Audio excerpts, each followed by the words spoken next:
Hello everyone, welcome to Numerical Funda, the easiest way to learn numericals. आज भी बेटा हम कुछ MCQs प्रैक्टिस करेंगे. सब्जेक्ट है मैनेजमेंट अकाउंटिंग. यूनिट 2 हम कवर कर रहे हैं और ये यूनिट 2 का सेकंड पार्ट है. जिस टॉपिक से हमने ये MCQs फ्रेम की हैं बेटा वो है प्रोसेस अकाउंटिंग और इस पूरी वीडियो में हम 30 क्वेश्चंस डिस्कस करेंगे सो दैट प्रोसेस कॉस्टिंग का जो पूरा टॉपिक है वो कवर हो जाए. The first question is, which of the following statement is true about process costing? हमें बताना है process costing के बारे में कौन सा statement सही है. हमारे पास options है. It is a method of costing applied to industries where the material has to pass through 2 or more processes for being converted into a finished product. इस स्टेटमेंट में हमें कहा जा रहा है कि ये जो मेथड है प्रोसेस कॉस्टिंग की ये इस तरीके की इंडस्ट्रीज में अप्लाई होती है जहां किसी भी फिनिश्ड प्रोडक्ट को फिनिश्ड प्रोडक्ट बनने के लिए 2 या 2 से ज्यादा प्रोसेसेस से होके जाना होता है तब जाके वो फिनिश्ड प्रोडक्ट में कन्वर्ट हो पाता है. Each process of process costing is treated as a cost center. हर एक प्रोसेस को हम क्या मानते हैं? कॉस्ट सेंटर मानते हैं. The cost of each process is accumulated and per unit cost is determined. Because हम हर एक प्रोसेस को कॉस्ट सेंटर मान रहे हैं तो हम accumulated means total cost calculate करेंगे और उसी प्रोसेस की पर यूनिट कॉस्ट भी कैलकुलेट करेंगे. All of the above. And the correct answer is all of the above. ये सारी ही बातें बेटा प्रोसेस कॉस्टिंग के लिए सही हैं. हम एक बार फिर रिपीट कर लेते हैं. प्रोसेस कॉस्टिंग ऐसी इंडस्ट्रीज में अप्लाइड होती है जहां 2 या 2 से ज्यादा प्रोसेसेस होने के बाद ही कोई रॉ मटेरियल फिनिश्ड गुड्स में कन्वर्ट हो पाता है. हर एक प्रोसेस को हम एक कॉस्ट सेंटर मान लेते हैं. कॉस्ट सेंटर मींस वो सेंटर जहां से कॉस्ट इनकर हो रही है, कॉस्ट निकल के आ रही है. तो हर एक प्रोसेस में कितनी कॉस्ट लग रही है ये हम प्रोसेस कॉस्टिंग में देखते हैं. थर्ड पॉइंट में बोला गया बिकॉज हर एक प्रोसेस हमारे लिए कॉस्ट सेंटर है तो हर प्रोसेस की टोटल कॉस्ट और पर यूनिट कॉस्ट हम कैलकुलेट करेंगे. Right. The second question is cost per unit of each process is calculated as. अब हमसे पूछा जा रहा है कि हर प्रोसेस की कॉस्ट पर यूनिट आप कैसे निकालेंगे. कुछ फॉर्मूले हमें दिए गए हैं. Cost of output in the process divided by normal number of units in the process. Total cost of output in the process. Normal number of units in the process divided by cost of output in the process. None of these. And the correct answer is option number A. Cost of output in the process divided by normal number of units in the process. That means जो भी total cost लगेगी उसको हम divide करेंगे. जितनी भी हमने unit produce की होंगी तो एक यूनिट की कॉस्ट आ जाएगी. The third question is the output of the first process works as the raw material of the second process and the output of the second process works as a raw material of third process and so on. This statement for process costing is true, false. सही answer बेटा है इसका true. ये statement बिल्कुल सही है. Process costing में कैसे वर्क होता है? एक प्रोसेस से बनने वाला रॉ मटेरियल अगर फिनिश्ड गुड्स में कन्वर्ट हो रहा है तो वो दूसरी प्रोसेस के लिए रॉ मटेरियल का काम करेगा. दूसरी प्रोसेस में जो फाइनल प्रोडक्ट बनेगा वो तीसरी प्रोसेस के लिए रॉ मटेरियल का काम करेगा और ऐसा कंटिन्यूएशन में चलता रहेगा जब तक हमारा फाइनल प्रोडक्ट बनके तैयार ना हो जाए. The process costing system is best suited for. हमसे पूछा जा रहा है प्रोसेस कॉस्टिंग सिस्टम कहाँ सबसे ज्यादा सुटेबल होता है. हमारे पास ऑप्शंस है. Industries where heterogeneous products are manufactured. Industries where homogeneous products are manufactured on continuous basis. Service industries, all of the above. And the correct answer is option number B. वो industries जहां homogeneous products बनते हैं. Homogeneous means एक जैसे product बन रहे हैं continuous basis पे. राइट. ये प्रोसेस कॉस्टिंग का सबसे बड़ा की फैक्टर है कि हम प्रोसेस कॉस्टिंग को ऐसी जगह अप्लाई कर सकते हैं जहां होमोजीनियस प्रोडक्ट्स बन रहे हो. Which one of the following businesses is likely to adopt a process costing system? हमसे पूछा जा रहा है किस तरीके के बिजनेसेस प्रोसेस कॉस्टिंग सिस्टम को अडॉप्ट करते हैं. ऑप्शंस हैं. Furniture makers, construction companies, printing presses, sugar refining units. तो हमारा सही आंसर होगा बेटा शुगर रिफाइनिंग यूनिट्स। क्यों? क्योंकि जो प्रोसेस सिस्टम होता है, प्रोसेस कॉस्टिंग सिस्टम, उसको हम किस तरीके के प्रोडक्ट्स में लगाते हैं? होमोजीनियस। तो शुगर रिफाइनिंग में सिर्फ शुगर को रिफाइन करने का ही काम होगा। और जो ऊपर के 3 ऑप्शंस आपके पास अवेलेबल है, जैसे फर्नीचर मेकर्स, हर एक कस्टमर को अलग तरीके का फर्नीचर चाहिए होता है, अलग तरीके का डिजाइन चाहिए, तो कस्टमाइज्ड बनते हैं फर्नीचर। कंस्ट्रक्शन कंपनीज भी क्या करती हैं? फ्लैट्स बना रही हैं, हाउसेज बना रही हैं as per the customer requirement, तो वो होमोजीनियस नहीं हो सकता। प्रिंटिंग प्रेसेस, मैगजीन्स छप रही हैं, शादी के कार्ड छपते हैं, न्यूज़पेपर्स छप रहे हैं, तो उसमें भी होमोजीनियस नहीं है प्रोडक्ट। कैसा है? As per the customer needs, right? The next question is process costing system is used for which one of the following product? अब हमें बताना है कि किस प्रोडक्ट के लिए प्रोसेस कॉस्टिंग मेथड का यूज किया जा सकता है। ऑप्शंस है chemical products, soap, vegetable oil, paints, all of the above, and the correct answer is all of the above. ये सारे ही प्रोडक्ट ऐसे हैं बेटा जो फाइनल प्रोडक्ट में जाने से पहले कई स्टेजेस से होके गुजरते हैं, कई प्रोसेसेस से होके गुजरते हैं, तो इन्हीं प्रोडक्ट्स में हम प्रोसेस कॉस्टिंग का यूज कर सकते हैं। Which of the following statement is true about characteristics of process costing? हमें बताना है कि अगर हम प्रोसेस कॉस्टिंग की कैरेक्टरिस्टिक्स के बारे में बात कर रहे हैं तो कौन सा स्टेटमेंट सही है। इन कैरेक्टरिस्टिक्स के बेसिस पे बेटा आप ये भी बता सकते हैं कि प्रोसेस कॉस्टिंग किन तरीके के प्रोडक्ट्स को बनाने में यूज होती है, तो आपको यहाँ से कैरेक्टरिस्टिक्स क्लियर कर लेनी है। हमारे पास ऑप्शंस है the production is continuous and the end product is the result of sequence of processes. इसका मतलब है कि जो प्रोडक्शन हम कर रहे हैं वो कंटिन्यूअस बेसिस पे होना चाहिए, और जो एंड प्रोडक्ट है मतलब हमारा फाइनल प्रोडक्ट है वो बहुत सारी प्रोसेसेस का रिजल्ट होता है। Each plant is divided into separate process centers and each process center processes a single product. हम किसकी बात कर रहे हैं? हम बात कर रहे हैं each plant, मतलब जो भी मैन्युफैक्चरिंग प्लांट होगा उसको हम डिवाइड करेंगे अलग अलग प्रोसेस सेंटर्स में, और हर एक प्रोसेस सेंटर में एक प्रोडक्ट बनाया जाएगा। The product is homogeneous and the units produced are identical and standardized. Process costing के थ्रू जो भी प्रोडक्ट बन रहा है वो कैसा होगा? होमोजीनियस होगा, मतलब एक जैसा प्रोडक्ट होगा। And the units produced are identical and standardised का मतलब जो भी यूनिट्स उससे बनके तैयार होंगी वो स्टैंडर्डाइज्ड होंगी, एक जैसी होंगी, कस्टमाइज नहीं हो सकती, मतलब as per the customer requirement नहीं होगी।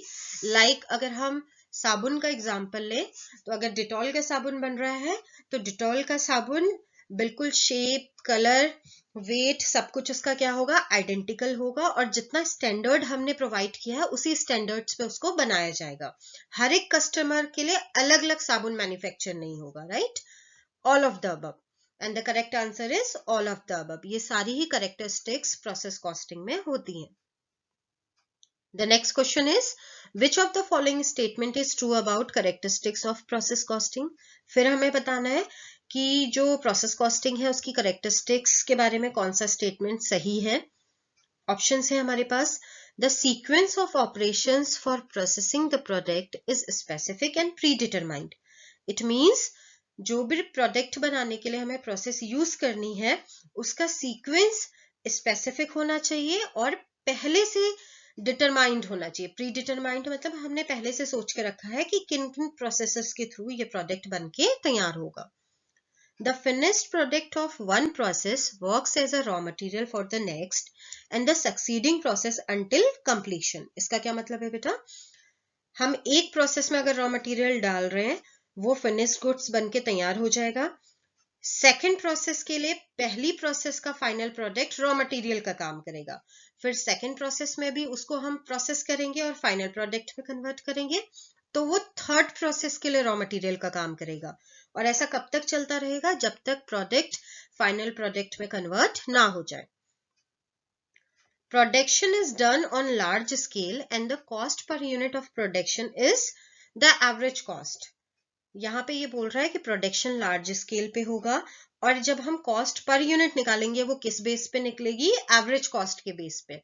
ये बिल्कुल सही है बेटा। हमने फॉर्मूला क्या देखा था, हम टोटल कॉस्ट को डिवाइड कर रहे थे टोटल नंबर ऑफ यूनिट से। बिल्कुल ऐसे ही हम एवरेज भी कैलकुलेट करते हैं। तो जो पर यूनिट कॉस्ट या पर यूनिट कॉस्ट का कैलकुलेशन हम कर रहे हैं वो किस बेस पे हो रहा है, एवरेज कॉस्ट की बेस पे हो रहा है। All of the above, and the correct answer is all of the above. ये सारी ही करेक्टरिस्टिक्स प्रोसेस कॉस्टिंग में पाई जाती है। Third question is which of the following statement is true about characteristics of process costing? बिल्कुल same question है बेटा। ये question मैंने इसलिए फ्रेम किए हैं ताकि आपको यहां से पता चल जाए कि प्रोसेस कॉस्टिंग में क्या क्या फीचर्स होते हैं और कहां कहां उसको यूज किया जाता है। अब यहाँ पे ऑप्शंस है हमारे पास। In each process there is a certain quantity of loss which can not be eliminated. Normal loss क्या मतलब है, हर एक प्रोसेस में कुछ क्वांटिटी का लॉस हमको होगा जिसको हम एलिमिनेट नहीं कर सकते, जिसको हम हटा नहीं सकते, उसको हम क्या बोलते हैं, नॉर्मल लॉस बोलते हैं।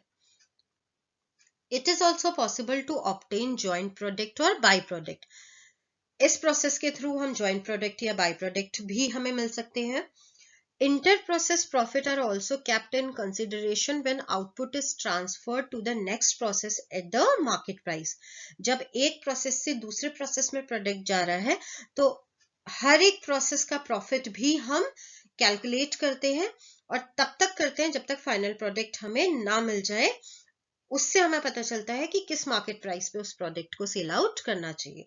तो ये तीनों ही कैरेक्टरिस्टिक्स बेटा प्रोसेस कॉस्टिंग में होती है। Materials, labor and overhead costs are traced to processing departments rather than individual products or jobs. This statement is true for. हमसे क्या पूछा जा रहा है, मटेरियल, लेबर और ओवरहेड कॉस्ट जो है वो किसी पर्टिकुलर प्रोसेसिंग डिपार्टमेंट में ट्रेस की जा रही है। दैट मीन्स हम ये बोल रहे हैं कि इस प्रोसेस की ये कॉस्ट है, हम ये नहीं बोल रहे हैं कि इस प्रोडक्ट या इस जॉब की कॉस्ट है, राइट? ये स्टेटमेंट किसके लिए सही है? हमारे पास ऑप्शंस हैं, job costing, batch costing, process costing, variable costing, and the correct answer is process costing. Process costing में ही बेटा अलग अलग प्रोसेसेस की कॉस्ट को कैलकुलेट किया जाता है और ये बताया जाता है कि किसी भी पर्टिकुलर प्रोसेस में कितनी कॉस्ट लगी है। The next question is, in process costing system the materials can be added in। अगर हम प्रोसेस कॉस्टिंग सिस्टम यूज कर रहे हैं तो मटेरियल्स कहाँ ऐड किए जा सकते हैं? First department only, last department only, first and last department only, any department, and the correct answer is any department. Process costing system के टाइम पे अगर हम रॉ मटेरियल्स ऐड करने की कोशिश करते हैं तो वो किसी भी प्रोसेस में ऐड किए जा सकते हैं। Which of the following is not relevant to the process costing system? ऐसा कौन सा पॉइंट है जो रिलेवेंट नहीं है प्रोसेस कॉस्टिंग सिस्टम के लिए? हमारे पास ऑप्शंस हैं, heterogeneous products, repetition production, high production volume, low production flexibility, and the correct answer is heterogeneous products. ये रिलेवेंट क्यों नहीं है बेटा? बिकॉज प्रोसेस कॉस्टिंग सिस्टम कहाँ लागू किया जाता है? होमोजीनियस प्रोडक्ट्स में। अब बाकी ऑप्शंस कैसे हैं ये देख लेते हैं। रिपीटिशन प्रोडक्शन मतलब प्रोडक्शन रिपीट हो रहा है, तो यही हमने प्रोसेस कॉस्टिंग की कैरेक्टरिस्टिक्स में पढ़ा था कि प्रोडक्शन कंटिन्यूअस बेसिस पे होना चाहिए, तो ये तो रिलेवेंट हो गया। हाई प्रोडक्शन वॉल्यूम, ये भी हमने पढ़ा था कि लार्ज स्केल में प्रोडक्शन होगा। लो प्रोडक्शन फ्लेक्सिबिलिटी, फ्लेक्सिबिलिटी कब होती है? जब हम बहुत सारे चेंजेस कर पाए। तो इसका प्रोडक्ट कैसा होता है बेटा? स्टैंडर्डाइज्ड प्रोडक्ट होता है, मतलब एक स्टैंडर्ड हमने सेट कर दिया और सारे प्रोडक्ट्स उसी स्टैंडर्ड पे बनेंगे। कस्टमर नीड्स या रिक्वायरमेंट्स को हम प्रेफर नहीं करते, इट मींस हर एक कस्टमर के लिए अलग प्रोडक्ट्स नहीं बनते हैं, तो फ्लेक्सिबिलिटी भी क्या है? लो है। तो ये तीनों लास्ट के जो ऑप्शंस हैं ये प्रोसेस कॉस्टिंग का पार्ट है, और जो रिलेवेंट नहीं है वो कौन सा है? Heterogeneous products. In process costing system, when partially completed units are expressed in terms of fully completed units, they are known as। हमसे क्या क्वेश्चन किया जा रहा है? प्रोसेस कॉस्टिंग सिस्टम में जो पार्शियली कंप्लीटेड यूनिट्स है, मतलब आधी बनी हुई है, जिसको आप WIP भी बोलते हैं, वर्क इन प्रोग्रेस, तो आधी बनी हुई कंप्लीटेड यूनिट को भी फुल कंप्लीटेड यूनिट माना जाता है। इस टर्म को क्या बोला जाता है? हमारे पास ऑप्शंस हैं completed units, equivalent units, transferred units, none of these. And the correct answer is equivalent units. हम ये मानते हैं बेटा, एक प्रोसेस में जो रॉ मटेरियल फिनिश गुड्स में कन्वर्ट हुआ है वो उस प्रोसेस के लिए फाइनल प्रोडक्ट है, रॉ मटेरियल वो नेक्स्ट प्रोसेस के लिए होगा। तो हर एक पार्शियली कंप्लीटेड मतलब अधूरा पूरा हुआ यूनिट जो है उसको हम क्या बोलते हैं? Equivalent units. If in any process the actual production is more than the normal production, then the excessive production over normal production is termed as। क्या पूछ रहा है? किसी भी प्रोसेस में अगर एक्चुअल प्रोडक्शन जो है वो ज्यादा हो किससे? नॉर्मल प्रोडक्शन से। तो जितना ज्यादा होगा, एक्सेसिव मतलब जितना ज्यादा है एक्चुअल प्रोडक्शन किससे? नॉर्मल प्रोडक्शन से, उसको क्या बोला जाता है? Normal gain, normal loss, abnormal gain, abnormal loss, and the correct answer is abnormal gain. A process loss that does not affect the cost per unit is। अगर किसी process में हमें लॉस हो रहा है और उससे हमारी पर यूनिट कॉस्ट में कोई भी इफेक्ट नहीं आ रहा है तो उसको क्या बोला जाता है? ऑप्शंस हैं abnormal loss, normal loss, standard loss, none of these, and the correct answer is abnormal loss. Which of the following items are of debit side of process account? अब बेटा प्रोसेस कॉस्टिंग सिस्टम में एक process account बनाया जाता है, बिल्कुल ऐसे ही जैसे आप फाइनेंशियल अकाउंटिंग में लेजर्स बनाते हैं। तो हमसे पूछा जा रहा है कि प्रोसेस अकाउंट अगर हम बना रहे हैं तो उसकी डेबिट साइड में कौन कौन से आइटम्स हम शो करते हैं। हमारे पास ऑप्शंस हैं opening balance and abnormal gain, materials and labour, direct and indirect expenses, all of the above, and the correct answer is all of the above. ये सारे ही आइटम्स कौन सी साइड दिखाए जाते हैं? डेबिट साइड में दिखाए जाते हैं। Which of the following items are of credit side of process account? अब जैसे बिल्कुल लेजर का एक डेबिट साइड होता है, एक क्रेडिट साइड होता है, ऐसे ही प्रोसेस अकाउंट में भी क्रेडिट साइड है। तो उसमें कौन कौन से आइटम्स आते हैं? ऑप्शंस है हमारे पास process loss, by product, finished products, all of the above, and the correct answer is all of the above। ये तीन आइटम किस तरफ दिखाए जाते हैं? क्रेडिट साइड दिखाए जाते हैं। Types of wastage are. अब बिल्कुल नॉर्मल है बेटा, अगर हम किसी प्रोसेस के थ्रू किसी भी रॉ मटेरियल को फाइनल प्रोडक्ट में कन्वर्ट कर रहे हैं तो कुछ ना कुछ वेस्टेज होगी। तो कितनी तरीके की वेस्टेज को हम प्रोसेस कॉस्टिंग का पार्ट मानते हैं? ऑप्शंस हैं standard wastage, normal wastage, abnormal wastage, both B and C, and the correct answer is both B and C।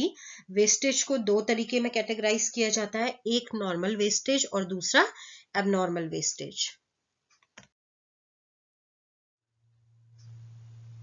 normal wastage is one which, last slide में हमने पढ़ा बेटा वेस्टेजेस कितनी तरीके की होती हैं? दो, नॉर्मल और एबनॉर्मल। यहाँ पे हमसे पूछा जा रहा है नॉर्मल वेस्टेज क्या होती है। ऑप्शंस है हमारे पास is incidental to production due to unavoidable reasons. It means कि इतनी वेस्टेज तो प्रोडक्शन में होगी ही होगी, हम इसको अवॉइड नहीं कर सकते। Is uncontrollable in shorter period of time, कम समय में इसको कंट्रोल करना पॉसिबल नहीं है। Is within the standard limit, it means हमने जितना स्टैंडर्ड सोचा था कि इतनी वेस्टेज होगी उतनी या उससे कम वेस्टेज हो रही है। All of the above, and the correct answer is all of the above. ये सारी ही चीजें नॉर्मल वेस्टेज में इंक्लूड होती है। Next question, in process account normal wastage is written on the. Process account में नॉर्मल वेस्टेज को कहाँ शो किया जाता है? ऑप्शंस हैं debit side, credit side, both debit and credit side, not recorded in process account, and the correct answer is credit side. कहाँ show किया जाता है? क्रेडिट साइड में। In process costing cost per unit increases because of. Process costing में पर unit cost जो है वो इंक्रीज करती है, किसकी वजह से? ऑप्शंस है हमारे पास abnormal gain, abnormal loss, normal loss, normal gain, और सही आंसर है बेटा नॉर्मल लॉस। नॉर्मल लॉस के केस में या नॉर्मल वेस्टेज के केस में कॉस्ट पर यूनिट बढ़ जाती है। Abnormal wastage is one which, इससे पहली स्लाइड में हमने किसकी बात की थी, नॉर्मल वेस्टेज की। अब हमसे पूछा जा रहा है एबनॉर्मल वेस्टेज क्या होता है। हमारे पास ऑप्शंस है, is in excess of the normal wastage, अगर नॉर्मल वेस्टेज से ज्यादा वेस्टेज हो रहा हो। Arising due to abnormal causes, किसकी वजह से वेस्टेज हो रहा है, एबनॉर्मल कॉजेस की वजह से। Arising due to unforeseen factors, unforeseen factors मतलब आने वाले ऐसे फैक्टर्स जो अभी तक हमको नहीं पता। All of the above, and the correct answer is all of the above. ये सारे ही पॉइंट्स एबनॉर्मल वेस्टेज की करेक्टरिस्टिक्स हैं। Which one of the following are the examples of abnormal causes of abnormal wastage. अब आपसे पूछा जा रहा है इनमें से कौन सी एग्जाम्पल है किसके, एबनॉर्मल कॉजेज के। ऑप्शन है हमारे पास, नेचुरल कैलामिटी और फायर, डिफेक्टिव मटेरियल्स और managerial carelessness, machine breakdown, all of the above. And the correct answer is all of the above. ये सारी ही चीजें बेटा किसका एग्जाम्पल है, एबनॉर्मल कॉजेज का। The cost of abnormal loss या फिर wastage can be calculated as, ये दोनों ही नाम से जाना जाता है, एबनॉर्मल लॉस भी बोलते हैं और एबनॉर्मल वेस्टेज भी बोलते हैं। तो इसको कैसे कैलकुलेट किया जाएगा, हमारे पास फॉर्मूले दिए हैं। Normal cost divided by normal output, normal cost divided by normal output into abnormal loss in units, none of these, and the correct answer is option number B. अगर हमें एबनॉर्मल लॉस कैलकुलेट करना है तो उसका formula क्या होगा, normal cost upon normal output into abnormal loss in units.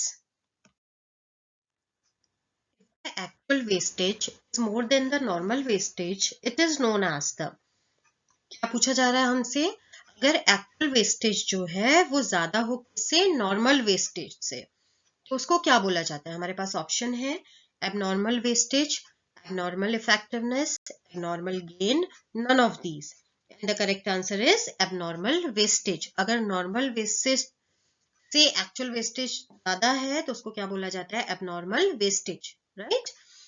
The next question is, process loss that does not affect cost per unit, ऐसा किस तरीके का प्रोसेस लॉस है या कौन सा प्रोसेस लॉस है जो पर यूनिट कॉस्ट को इफेक्ट नहीं करता। हमारे पास ऑप्शंस है, normal loss, normal loss, standard loss, none of these, and the correct answer is abnormal loss. अगर हमें एबनॉर्मल लॉस हो रहा है तो उससे कॉस्ट पर यूनिट में कोई भी फर्क नहीं पड़ेगा। If the actual wastage is less than the normal wastage, it is known as, ये स्टार्टिंग के क्वेश्चन का जस्ट अपोजिट है। अगर एक्चुअल वेस्टेज जो है वो कम है किससे, नॉर्मल वेस्टेज से, उसको क्या बोलेंगे। ऑप्शंस है, abnormal wastage, abnormal effectiveness, abnormal gain, both B and C, and the correct answer is both B and C. Abnormal effectiveness और एबनॉर्मल गेन दोनों एक ही चीजें हैं बेटा। The abnormal effectiveness is shown on the dash side and abnormal wastage is shown on the dash side of the process account. अब आपको abnormal effectiveness बतानी है कि कौन सी साइड दिखाया जाता है और abnormal wastage दिखानी है किस तरफ दिखाया जाता है। ऑप्शंस है हमारे पास, not recorded in the process account, credit and debit, debit and credit, none of these, and the correct answer is debit and credit. Abnormal effectiveness कहाँ दिखाई जाती है, डेबिट साइड। एबनॉर्मल वेस्टेज कहाँ दिखाई जाती है, credit side, right. The next question is, normal cost of normal output of 100 units is ₹500, then the value of abnormal wastage of 10 units will be, हमसे क्या बोला जा रहा है, नॉर्मल आउटपुट 100 यूनिट्स का है और उसकी नॉर्मल कॉस्ट कितनी है, 500 रुपए, और जो एबनॉर्मल वेस्टेज की वैल्यू है वो कितनी है, 10 यूनिट्स। तो हम इसे कैसे कैलकुलेट करेंगे बेटा, दो ऑप्शंस है हमारे पास यहाँ पे, पहले हमें कैलकुलेट करना पड़ेगा तब हम सही आंसर बता पाएंगे। तो हमारे पास फॉर्मूला क्या होता है, कॉस्ट ऑफ एबनॉर्मल लॉस का, cost of abnormal loss equal to normal cost upon normal output into abnormal loss in units। तो normal cost कितनी है, 500 रुपीज, इसको हमने डिवाइड किया normal output से, normal output कितना है क्वेश्चन में, 100 यूनिट्स, abnormal loss कितना है यूनिट्स में हमें, 10 का। आप इसको सॉल्व करिए तो आंसर आएगा 50, so the correct answer is ₹50।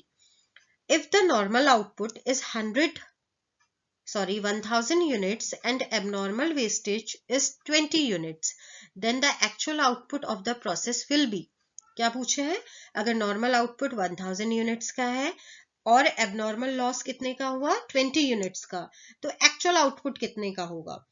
Options 20 units, 1000 units, 980 units. तो बहुत सिंपल है, नॉर्मल आउटपुट कितना है 1000 और वेस्टेज कितने का हो गया 20 यूनिट्स का, तो 1000 माइनस 20 यूनिट्स क्या आंसर होना चाहिए 980 यूनिट्स।